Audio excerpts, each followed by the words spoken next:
Everyone, आज हम political science का 4th लेसन जाति धर्म और लैंगिक मसले के बारे में पढ़ेंगे।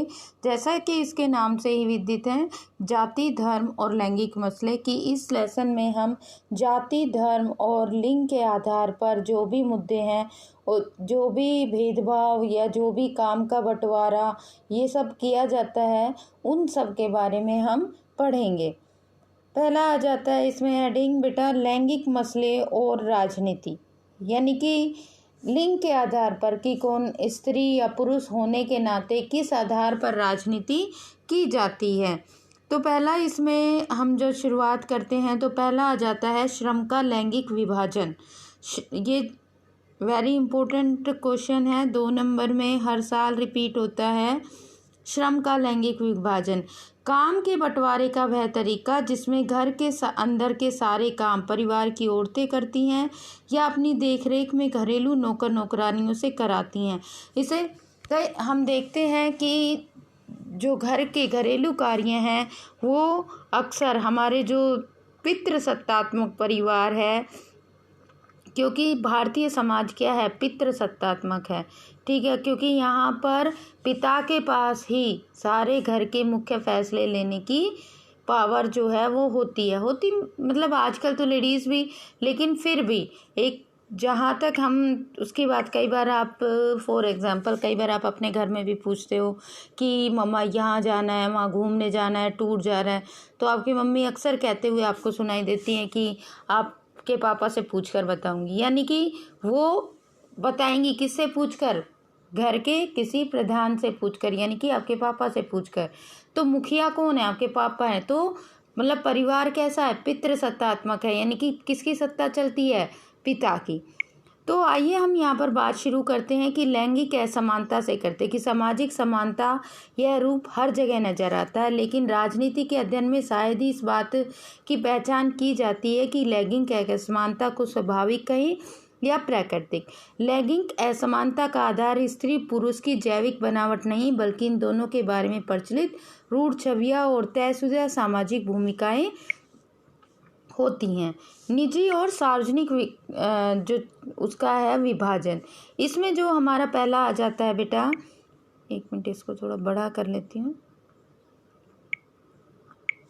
निजी और सार्वजनिक का विभाजन, यानी कि मेरा और जो सरकारी है या सार्वजनिक है सबका है, उसके रूप में हम स्टार्टिंग से ही देखते हैं कि बचपन से ही ये धारणा बना ली जाती है कि घर के, जैसे आप मुख्यतः देखते भी हो अपने, हम आसपास जो भी हमारा समाज है उसमें या जो भी है उसमें देखते हैं कि जो भी बाहर के कार्य हैं वो कार्य करने में लड़के रुचि दिखाते हैं या उनको ही वो कार्य सौंपे जाते हैं, जबकि लड़कियों को घर के कार्यों में ज़्यादा ध्यान, जैसे लड़के कोई बाहर से सामान लाना है या बाहर कहीं जाना है या कहीं पे कुछ देख के आना है तो वो सारे काम लड़के करेंगे, और लड़कियां जो, जैसे लड़कियां हैं वो घर का झाड़ू पोछा बर्तन आदि धीरे धीरे छोटे छोटे कामों में अपनी मम्मी का या अपने उनका हाथ बटाना पारिवारिक काम में शुरू करती हैं। तो इसे हम कहते हैं श्रम का लैंगिक विभाजन, यानी कि हमारे समाज में ये धारणा बन गई है कि जो भी घर के काम हैं वो लड़कियां करेंगी और जो बाहर के काम हैं वो लड़के करेंगे, जबकि मर्द घर के इसमें यह चीज़ अधिकतर परिवारों के श्रम के लैंगिक विभाजन से झलकती हैं। औरतें घर के अंदर का सारा काम काज, जैसे खाना बनाना, सफाई करना, कपड़े धोना, ये सब, जबकि मर्द ये सारे काम नहीं करते। दरअसल वे सोचते हैं कि ऐसे कामों को करना औरतों की जिम्मेवारी है, यानी कि एक व्यक्ति चाहे वो घर में अगर उसकी छुट्टी है या कुछ भी है, वो घर में सारे दिन खाली बैठा रहेगा, लेकिन घर के कार्य झाड़ू करना, लगाना, पोछा लगाना, ये सब कार्य नहीं करते। क्यों? क्योंकि मेनली क्या है कि पुरुष वो ही कार्य करते हैं जिनसे अर्निंग होती है, यानी कि उनको जिससे पैसा मिलता है, कमाई होती है, और जो जिन कार्यों से पैसा नहीं मिलता, घर के कार्य करना, खाना बनाना, कपड़े धोना, बच्चों को पालना, उनको पढ़ाना, ये सारे काम महिलाएं करती हैं। क्यों? क्योंकि इनसे अर्निंग नहीं होती, तो क्योंकि हमारा समाज पितृसत्तात्मक है तो ये सारे कार्य महिलाओं को सौंप दिए गए हैं। लेकिन आजकल अब धीरे धीरे इस चीज़ में चेंजेस आ रहे हैं। और पुरुष, ऐसा नहीं है कि पुरुष झाड़ू पोछे, ये सफाई का काम या खाना बनाने का काम नहीं कर सकते, लेकिन बाहर आप अधिकांश उसमें देखिए कि जो दर्जी का काम है, होटल में रसोइये का काम है, या बाहर भी जो स्वीपर का काम है, वो सब मर्द बहुत ही खुशी खुशी करते हैं, पुरुष करते हैं। क्यों? क्योंकि वहाँ पर उनको उस चीज़ से अर्निंग होती है, यानी कि उनको उस चीज़ का पैसा मिलता है, तो वो लोग वहाँ पर इजीली उस काम को कर लेते हैं। अब आ जाती है बात कि श्रम के इस तरह के विभाजन का नतीजा यह हुआ कि औरत तो घर की चार दीवारी में सिमट के रह गई और बाहर का सार्वजनिक जीवन पुरुषों के कब्जे में आ गया। ठीक है, निजी और सार्वजनिक का विभाजन से हमारा यही अभिप्राय है कि जो भी घर के काम है वो सब औरतों के हिस्से में आ गए, जिनसे अर्निंग नहीं होती, और जिनसे अर्निंग होती है वो सब पुरुषों के हिस्से में आ गए। नेक्स्ट हमारा इसमें आ जाता है, ये एग्जाम्पल दिए हुए हैं कि आदर्श स्त्री की बनगी, कि कौन अपने मतलब औरत को कहाँ पर आदर्श माना जाता है, कि टीवी सीरियल वाले उन्हें एक अच्छे दर्शक चाहिए, फैशन उद्योग वालों को अच्छी आदर्श सुंदरी चाहिए, ठीक है, और जो समाज है आदर्श गृहिणी चाहिए। इस तरह से इनमें से ये एग्जाम्पल दिए हुए हैं। नेक्स्ट आ जाता है बेटा इसमें हमारा कि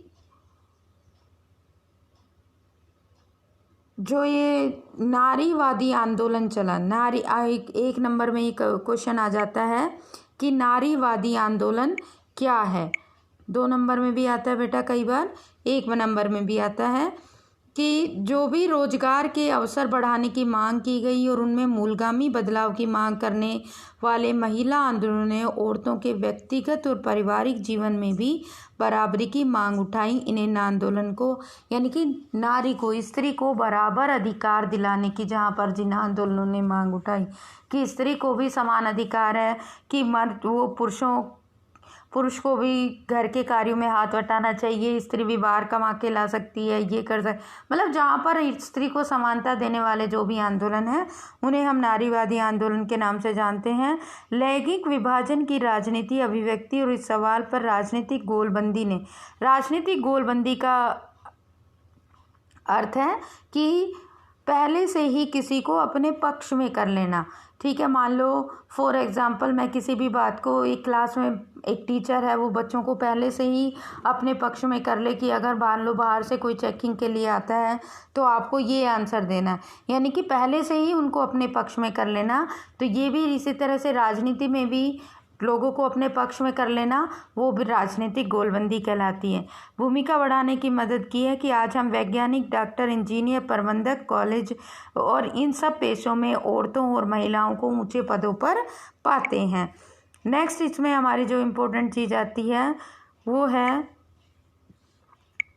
हमारे देश में आज़ादी के बाद से ही महिलाओं की स्थिति में कुछ सुधार हुआ है, पर वे अभी भी पुरुषों से काफ़ी पीछे हैं। हमारा समाज अभी भी क्या है, पितृ प्रधान है, यानी कि जो घर के मुखिया हैं या घर के जो मेन डिसीजन है वो घर के पुरुष ही लेते हैं।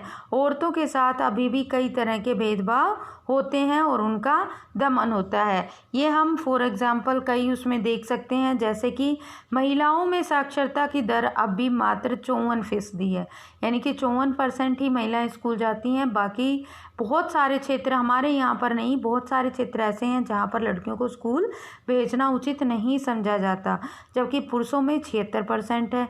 इसी प्रकार स्कूल पास करने वाली लड़कियों में एक सीमित संख्या ही उच्च शिक्षा की ओर कदम बढ़ाती है। कुछ जो मीडियम, जो बेसिक एजुकेशन के बाद लड़कियां आगे की पढ़ाई नहीं करते। तो देखते हैं कि कई जगह लड़कियों ने बाजी मार ली और कई जगहों पर उनका प्रदर्शन लड़कों से बेहतर नहीं तो कमतर भी नहीं था, लेकिन आगे की पढ़ाई के दरवाजे उनके लिए बंद हो जाते हैं क्योंकि माँ बाप उनके संसाधनों को लड़की लड़की दोनों पर बराबर। अब हम देखते हैं कि कई बार फैमिली में क्या होता है कि मान लो 2 लड़कियाँ हैं, 1 लड़का है, तो लड़कियों को गवर्नमेंट स्कूल में पढ़ाया जाता है या उनको 10वीं 12वीं के बाद घर के कामों में या उनकी शादी कर दी जाती है, जबकि लड़के को हायर एजुकेशन के लिए या प्राइवेट एजुकेशन के लिए, प्रोफेशनल कोर्सेज के लिए उन पर ज़्यादा खर्चा किया जाता है, उनको पढ़ाया जाता है। ये जबकि इस स्थिति में लड़कियों को थोड़ा पीछे रखा जाता है। इस स्थिति के चलते अब भी ऊंची तनख्वाह वाले और ऊंचे पदों पर पहुंचने वाली महिलाओं की संख्या बहुत कम है, क्योंकि महिलाओं की जो हायर एजुकेशन है वो पुरुषों के मुकाबले कम है। नेक्स्ट इसमें आ जाता है कि हमारा कि भारत में के अनेक हिस्सों में माँ बाप को सिर्फ, कई जगह पर ये भी चीज़ हमें देखने को मिलती है कि पुरुषों के मुकाबले महिलाओं को कम वेतन दिया जाता है। पहले हमारे यहाँ पर भी था, लेकिन अब ख़त्म हो गया है। जैसे आप मजदूरी के लिए पुरुष और औरत को लेके जाते हो, तो जहाँ पर उसी काम को करने के लिए पुरुष को 300 रुपये मिलते थे, महिलाओं को 250 रुपये ही मिल पाते थे। तो इस तरह से उनके साथ वेतन में भी, सेम काम को करने के बाद भी उनके साथ वेतन के लेकर उनके साथ भेदभाव किया जाता था। फिर है, भारत में अनेक हिस्सों में माँ बाप को सिर्फ लड़के की चाह होती है, क्योंकि लड़की को जन्म लेने से पहले ही ख़त्म कर देने के तरीके इसी मानसिकता से पनपते हैं। इससे देश का लिंग अनुपात जो है वो गिरकर अब तो 943 हो गया है, क्योंकि जो लिंग जांच है और जो लिंग मतलब जो भ्रूण हत्या है उसको अपराध घोषित कर दिया गया है और इसको बैन कर दिया गया है। ये कानूनी रूप से अपराध है और इसके लिए सज़ा दी जाती है। तो अब तो ये फिर भी कम हो गया है, लेकिन पहले ऐसा था कि महिलाओं को, जो लड़की होती थी, भ्रूण जांच में पता चल जाता था तो उसको जन्म लेने से पहले ही मार दिया जाता था। ठीक है, अब आता है महिलाओं के उत्पीड़न, शोषण और उन पर होने वाली हिंसा की खबरें हमें रोज़ पढ़ने को मिलती हैं। शहरी इलाके तो महिलाओं के लिए ख़ास तौर से रहस्य सुरक्षित हैं। वे अपने घरों में भी सुरक्षित नहीं है, क्योंकि वहाँ भी उनके साथ मारपीट और अनेक तरह की घरेलू हिंसा देखने को मिलती है। कि अब हम इस तरह से हमें पता चलता है कि किस प्रकार महिलाओं के साथ पुरुषों की अपेक्षा ज़्यादा भेदभाव होता है। अब बात आ जाती है महिलाओं का राजनीतिक प्रतिनिधित्व, यानी कि महिलाओं की राजनीति में भागीदारी कितनी है। महिलाओं की स्वतंत्रता प्राप्ति से लेकर महिलाओं की जो भागीदारी है वो धीरे धीरे बढ़ रही है, लेकिन आज भी महिलाओं की पुरुषों की अपेक्षा राजनीति में केवल 10% ही महिलाएं हैं। भारत की विधायिकाओं में भी महिला प्रतिनिधित्व का अनुपात बहुत ही कम है। जैसे कि लोकसभा में महिला सांसदों की संख्या पहली बार 2014 में 12% तक पहुंच सकी थी और राज्यों की विधानसभाओं में उनका प्रतिनिधित्व आज भी 5% से कम है। इस मामले में भारत का नंबर दुनिया के देशों में काफ़ी पीछे है। अफ्रीका के और लैटिन अमेरिका के कई विकासशील देशों से भी पीछे है, क्योंकि वहाँ पर कभी कभार कोई महिला प्रधानमंत्री, मुख्यमंत्री की कुर्सी तक आ गई है, पर मंत्रिमंडलों ने पुरुषों का ही वर्चस्व रहा है। यानी कि जो राजनीतिक भागीदारी है उसमें भी महिलाओं की स्थिति बहुत ही दयनीय है, पुरुषों का वर्चस्व ज़्यादा है। 1992 के संशोधन के बाद जो हमारी लोकल गवर्नमेंट या स्थानीय सरकार है उसमें भी महिलाओं के लिए रिजर्वेशन दिया गया है, 33% आरक्षण दिया गया है, लेकिन फिर भी महिलाएं वहां तक नहीं पहुंच पा रही हैं। इस समस्या को सुलझाने का तरीका तो निर्वाचित संस्थाओं में महिलाओं के लिए कानूनी रूप से एक उचित हिस्सा तय कर देना है। भारत में पंचायती राज में इनका महिलाओं के लिए 1/3 पद आरक्षित कर दिए गए हैं। जो महिला संगठनों और कार्यकर्ताओं की मांग के लोकसभा और राज्य विधानसभाओं की 1/3 सीटें महिलाओं के लिए आरक्षित कर देनी चाहिए, ताकि उनको भी बराबर के जो प्रतिनिधित्व है वो मिल सके। लैंगिक विभाजन की इस बात की एक मिसाल कुछ खास किस्म के सामाजिक विभाजनों का राजनीतिक रूप देने की ज़रूरत है। इससे यह भी पता चलता है कि सामाजिक विभाजन एक राजनीतिक मुद्दा बन जाता है तो वंचित समूहों में किस तरह लाभ होता है। अगर महिलाओं से भेदभाव भरे व्यवहार का मसला राजनीतिक तौर पर न उठता तो उसको लाभ मिल पाना संभव नहीं था। मतलब कोई भी मुद्दा जब राजनीतिक स्तर पर उठाया जाता है तो उसका जरूर ही समाज को एक बहुत ही बड़ा फ़ायदा होता है। अब बात आती है धर्म, सांप्रदायिकता और राजनीति की, यानी कि धर्म के आधार पर धर्म सांप्रदायिकता सांप्रदायिकता क्या है? धर्म के आधार पर भेदभाव किया जाना ही सांप्रदायिकता है कि मेरा धर्म श्रेष्ठ है, वो धर्म में बेकार चीज़ें हैं, हमारा धर्म अच्छा है। ये क्या है? ये सांप्रदायिकता है। एकदम अलग किस्म के सामाजिक विभाजन की चर्चा करें, यानी कि धार्मिक अंतरों पर आधारित विभाजन। लैंगिक विभाजन जैसा नहीं है, यानी कि लिंग के आधार पर विभाजन अलग है, धर्म के आधार पर विभाजन कि हमारा धर्म श्रेष्ठ है दूसरों का। जैसे कि आयरलैंड वाले मानते हैं कि कैथोलिक अच्छा है, प्रोटेस्टेंट बेकार है। प्रोटेस्टेंट वाले कहते हैं कैथोलिक बेकार है, प्रोटेस्टेंट अच्छा है। इस तरह से धर्म के आधार पर अपने धर्म को श्रेष्ठ मानना, दूसरे के धर्म को बेकार मानना ही क्या है? सांप्रदायिकता कहलाती है। नीचे आता है, गांधी जी कहा करते थे कि धर्म को कभी भी राजनीति से अलग नहीं किया जा सकता। धर्म से उनका मतलब हिंदू या इस्लाम जैसे धर्म से न होकर नैतिक मूल्य से था। गांधी जी ने धर्म के बारे में ये कहा था कि धर्म को राजनीति से अलग नहीं कहा जा सकता, लेकिन उनका यहाँ पर मतलब धर्म के लिए ये हिंदू, मुस्लिम धर्म, सिख धर्म से नहीं था। वो नैतिक धर्म को ही राजनीतिक आधार मानते थे। अपने देश के मानवाधिकार समूह का कहना है कि इस देश में सांप्रदायिक दंगों में मरने वाले ज़्यादातर लोग अल्पसंख्यक समुदाय के हैं। उनकी मांग है कि सरकार अल्पसंख्यकों की रक्षा के लिए विशेष कदम उठाए।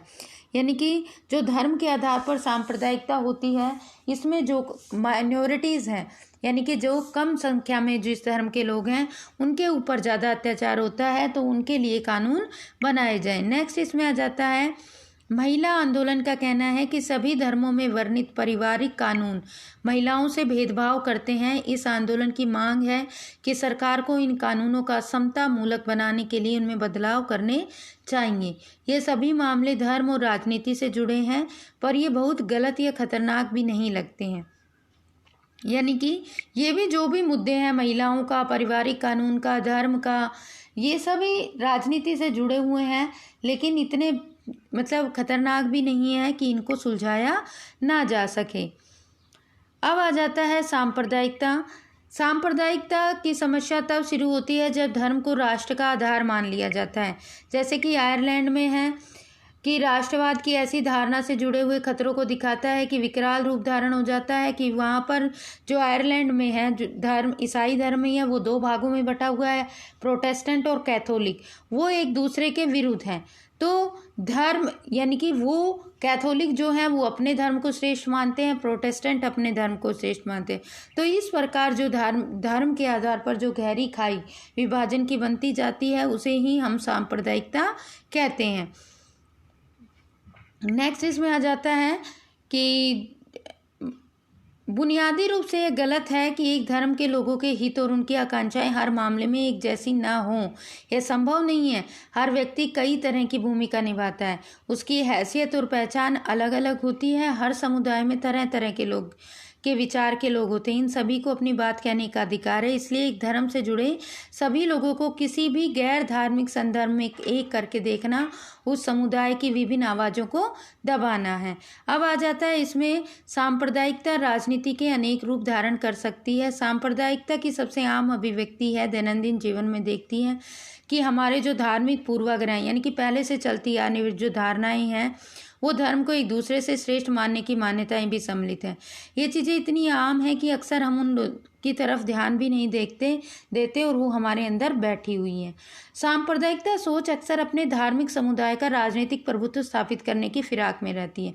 यानी कि जो लोग बहुसंख्यक होते हैं, जिस धर्म के लोग, वो ही अपना राजनीतिक प्रभुत्व स्थापित करने की होड़ में लगे रहते हैं। नेक्स्ट इसमें आ जाता है कि सांप्रदायिकता के आधार पर राजनीतिक गोलबंदी सांप्रदायिकता का दूसरा रूप, यानी कि धर्म के आधार पर राजनीति की जाती है कि मैं आपके धर्म का हूँ, मुझे वोट दीजिए, मैं ये करूँगा, मैं राम मंदिर बनवाऊँगा, मैं मस्जिद बनवाऊँगा, ये कर दूँगा, मैं हिंदू धर्म के लिए ये करूँगा। तो इस तरह से जो धर्म के आधार पर गोलबंदी की जाती है।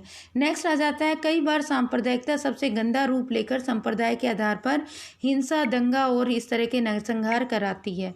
ये क्या है? ये सांप्रदायिकता का एक सबसे भयंकर बुरा उदाहरण है, यानी कि धर्म के आधार पर मारकाट करना और हिंसा करना। एक मिनट, नेक्स्ट इसमें आ जाता है बेटा, और हम कल के वीडियो में करेंगे। आज के लेसन में इतना ही।